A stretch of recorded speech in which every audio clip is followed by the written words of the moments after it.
Hello everyone! Today I'll show you how to change your Vsync setting in Alchemy Factory.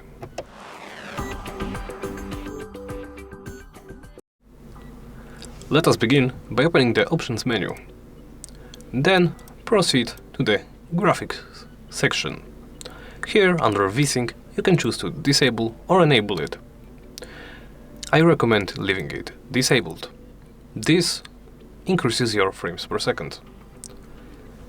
But remember, if you experience any screen tearing during your gameplay, enable the Vsync.